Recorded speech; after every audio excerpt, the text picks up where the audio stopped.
चाहिए गोरे गोरे गाल छुए न देबही त होई तो बाबा धीरे धीरे नहीं पजरिया में सो छही गे छौरी बरतिया के माल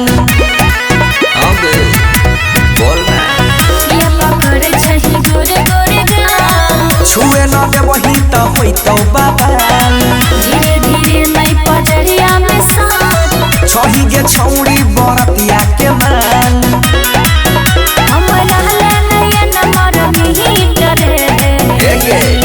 ठोकावाहिले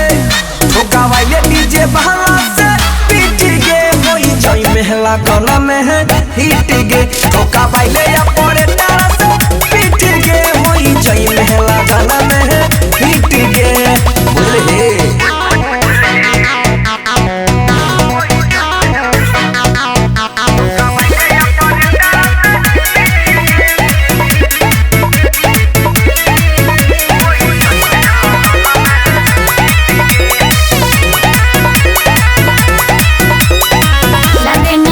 छोरा कर देबही भार मारी के ठुमका दही चौकी के तोर ऐसे ना हमरा करे परेशान लागे छी सुपर तू माने न मान बुझली गे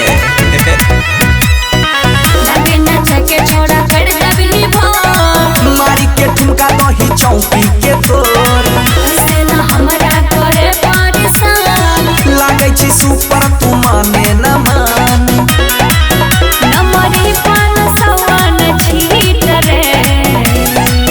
ठोकावाहिले डीजे बहला से पीट गे होई जई महला गाना में है हिट गे ठोकावाहिले बना सीधा से पीट गे होई जई महला गाना में है हिट गे चलिया छमिया।